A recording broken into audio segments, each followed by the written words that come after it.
ओम परमात्मने नमः। हे मेरे प्रिय बंधु, जैसा कि आप सभी लोगों ने टाइटल में पढ़ ही लिया होगा कि आज हम लोग चर्चा करने वाले हैं ब्रह्मचर्य पालन करने वाले व्यक्तियों को किन किन सुधारों की तरफ बढ़ना चाहिए। ये समझिए, जैसे कि ब्रह्मचर्य का पालन करना तो एक अलग, समझ लीजिए, पूरा का पूरा टॉपिक ही हो गया, पूरा का पूरा विषय ही हो गया। परंतु ब्रह्मचर्य पालन करते हुए हमें क्या क्या सुधार करने के विषय में सोचना चाहिए, ये सर्वोत्तम आपके लिए होगा। अगर इन सुधारों में से मेरे प्रिय बंधु आप लोगों ने 2-3 सुधार भी अपने जीवन में किए तो 100% ब्रह्मचर्य पालन करते हुए आप अमूल्य शक्ति को अपने जीवन में धारण कर सकते हैं। अमूल्य समझ लीजिए, बिल्कुल अमूल्य जिसे कहा जा सकता है। जैसे अब देखिए कि अगर आप इनको नहीं कर रहे हैं, जो मैं यहाँ पर बताने वाला हूँ, उन्हें अगर आप नहीं कर रहे हैं तो 100% आप ब्रह्मचर्य पालन भी लंबे समय तक नहीं कर पाएंगे। लंबे समय तक ब्रह्मचर्य पालन करने के लिए आपको इन इन नियमों को पालन करना होगा। ऐसे ऐसे अपने जीवन में सुधार करने होंगे जो हमें लगता है कि ज़्यादातर लोगों के जीवन में गलत तरीके से बन गए हैं। ये आदतें पड़ गई हैं, समाज को देखकर, घर परिवार को देखकर, हर एक तरीके से इन लोगों को देखकर हम लोगों के अंदर जो शुरुआत से ही आदतें बन गई हैं, उन आदतों को सुधारने की यहाँ पर चर्चा की जा रही है। सर्वप्रथम आप समझने का प्रयास करिए मेरे प्रिय बंधु। जैसा आप लोग जानते होंगे कि हम लोगों का एक ऐसा सिस्टम बन गया है कि हम लोग दैनिक जीवन के बोलचाल की भाषा में गालियों का प्रयोग अत्यधिक मात्रा में करने लगे हैं। कोई भी व्यक्ति हो, अगर वो गालियों का प्रयोग कर रहे हैं तो 100% वो ब्रह्मचारी कहला ही नहीं सकते, ब्रह्मचर्य का पालन कर भी नहीं पाएंगे।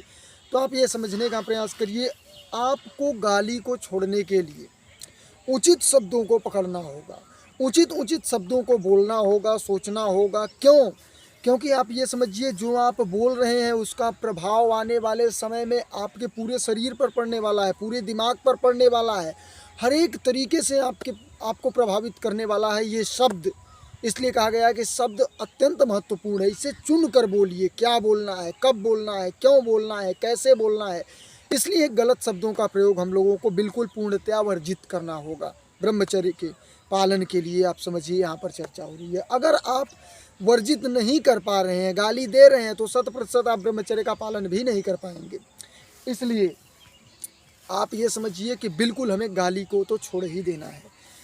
कोई भी बंधु जो ब्रह्मचर्य का पालन कर रहे हैं, गाली ना दें और ना ही तो सुनने का प्रयास करें। अगर कोई गाली दे रहा है तो फिर वहाँ से दूरी बनाने का प्रयास करें। अगर कोई व्यक्ति आपके समझाने पर भी वो गाली देता ही है तो उनसे दूरी बना लें, परंतु गाली ना दें, न सुने। और दूसरा नियम देखिए, आपको ये अपनाना होगा मेरे प्रिय बंधु कि कभी भी आप कुछ भी खाते वक्त ये समझिए स्वाद का ध्यान नहीं देंगे। स्वाद के ध्यान से हमें भोजन नहीं करना है, हमेशा स्वास्थ्य के ध्यान से भोजन करिए। क्या ये जो मैं खा रहा हूँ हमारे स्वास्थ्य के लिए सही है?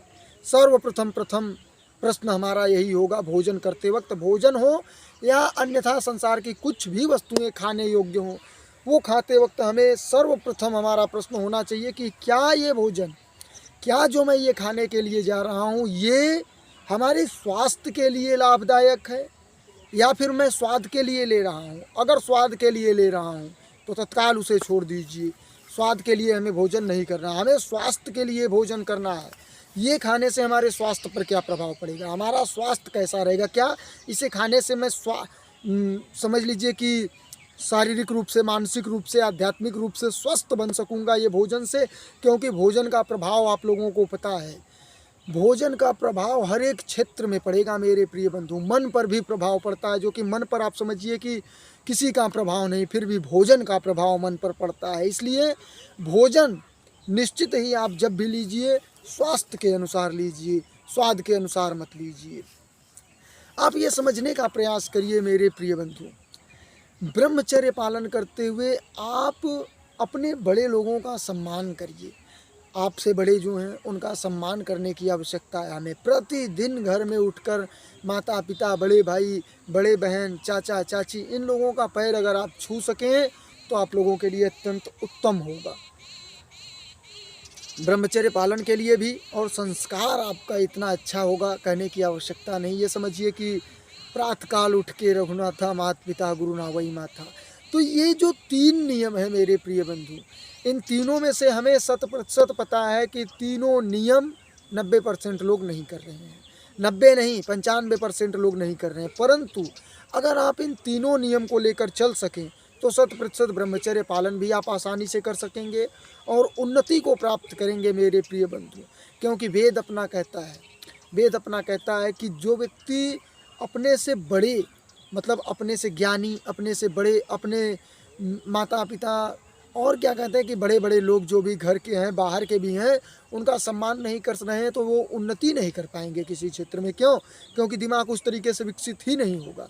दिमाग अगर अच्छे तरीके से विकसित करना है तो इन तीनों चीज़ों को लेकर चलिए, इन तीनों नियमों को लेकर चलिए। सर्वप्रथम नियम आपका था गाली नहीं देना है और ना ही गाली सुनना है। दूसरा नियम है भोजन सदैव क्या कहते हैं जब भी लीजिए आप तो स्वास्थ्य के अनुसार लीजिए, स्वाद के अनुसार मत लीजिए। और तीसरा आप लोगों ने देख ही लिया। तो वीडियो कैसा लगा मेरे प्रिय बंधु, ज़रूर आप लोग बताइएगा कमेंट के माध्यम से, जिससे हम इसमें सुधार भी कर सकें। अगर आपको ये कहना है कि नहीं यहाँ पर गलत हो रहा है, इसे सुधारने की आवश्यकता है, तो ज़रूर आप अपना राय दीजिए, जिससे हम वीडियो में सुधार कर सकें और आप लोगों के लिए अच्छे से अच्छे वीडियो का निर्माण कर सकें। बहुत बहुत धन्यवाद आप सभी का। ओम परमात्मने नमः।